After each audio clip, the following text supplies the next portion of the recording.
Welcome back for another episode of Patriotic Housewife. So, yesterday, Tyler Robinson had a hearing, and that hearing was basically just to discuss how they were going to proceed with the prosecution being changed due to conflict of interest. There was a family member of the prosecution team that was at the UVU event, apparently within 80 feet of Charlie Kirk being assassinated at UVU. So, allegedly being the daughter of one of the prosecutors. So that hearing was to go over that and decide how they were going to proceed with that. There were a lot of concerns for obvious reasons. So they basically started out by saying that, she was not emotional, she was not affected by what she witnessed, which I personally was affected by witnessing this via the internet. So I really was dumbfounded at how someone could be there and witness that and not have any emotional reaction or, trauma from that. So that was a little wild to me. Totally talk about being desensitized and like minimizing the incident in a sense. Um, but they claim that, their child had no trauma. They've moved on from what happened. They have not, sought therapy. It's just like no big deal. And in my opinion, the judge really doesn't seem to want to change anything around just because it's going to be a lot of work. Not an excuse, but that's just the vibe I get. Like they don't want to have to go through that because there's already so much that's already supposedly gone underway. We can only imagine what actually has gone on, right? With this entire case just being an absolute disaster. But obviously, all this was being discussed, regardless of what they say. The fact that a family member, of one of the prosecution team members was at the event should automatically, in my opinion, disqualify the prosecution from being able to try the case. We're just going to have to see if this will impact the entire prosecution being pulled off the case or if it's just going to be the person who had the daughter that was at the UVU event that day being pulled.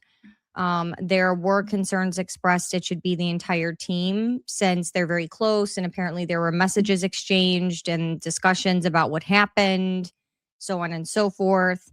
The prosecutor whose child was there said that, they're not biased. And like I said earlier, that their daughter, was totally fine. She turned her head right before the shot, so she didn't witness the actual shooting.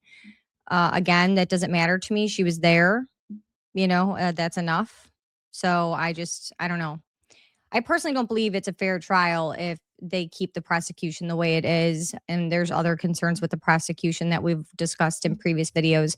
But in my opinion, this whole case is just off to a bad start. It's been off to a bad start. The judge spending time ruling in the hearing about the cameras because allegedly Tyler Robinson, was being watched via obviously the internet. We all watched this hearing and people were lip reading him speaking to the prosecution and were able to supposedly make out what he was saying to them. And that was a huge thing. So the judge went back and looked over the footage and it agreed that this was indeed an issue in his opinion. So they basically said no more cameras facing Tyler Robinson. The video remained on the position where you could see the attorneys at the podium, whoever was speaking for the remainder of the hearing. I'm not sure if this is going to be a permanent thing throughout the whole case or if this is just for that instance or it really wasn't said what way they were doing that. But for the rest of this hearing, it was like that. You did not see any of the prosecution table and the defense table like you would. It was strictly just that podium when they would come up to speak and question whoever was on the stand. In most court hearings, you can see all of the attorneys and you can see the defendant. If you watch the Karen Reed trial or just any trial in general, you do see everybody. And maybe they don't have this like close up of the defendant's face, but you do see everybody. You do see the defendant's face. So I'm not really sure why this is such a big deal. Again, it comes back to when you look at other cases, when you look back on other, crime scenes, nothing is adding up. Nothing's being done the way it typically is with any other person. It's just weird. So the judge not wanting to, ban the cameras fully for the fact of, I think, trying to save face about transparency because it's such a big issue for everybody, which rightfully it should be.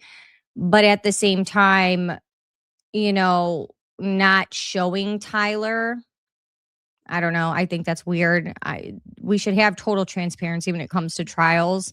That's just my opinion. I've never heard of anyone lip reading over live streaming in any other case. This has never been an issue. So that's just weird to me. But then again, everything about this case, as I've said, nothing is being done the way we've seen it in any other trial, in any other situation, including the crime scene being combed through. The defense and prosecution both seem to agree about not wanting cameras in the courtroom, which that was really concerning. Why don't we want the transparency?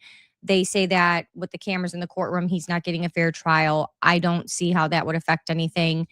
The hearing ended up being way longer than we all anticipated. They were not able to get through everything they wanted to discuss because, again, they had to go back through the cameras, being on his face and the lip reading and all this stuff. So that came up. So that kind of took away from everything. Again, transparency is so important in any court case, let alone this one, considering the circumstances, considering all the circumstances around this case.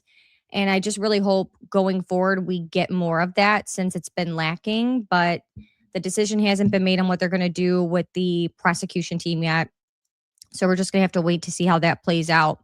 We'll see going further, what they do about the camera in the media being in the room, because we don't know what's going to happen with that. And basically what I get from this, the more you watch these hearings, is it just seems like Tyler's fate is like signed, sealed, delivered. That's the gist, basically, in my opinion. But I'll keep you guys updated. So make sure you have your alerts turned on. As always, I appreciate you guys all being here and watching. If you can, please like, share, and comment on the video. And please subscribe to the channel. I appreciate all of your support. And I will see you guys all in the next one.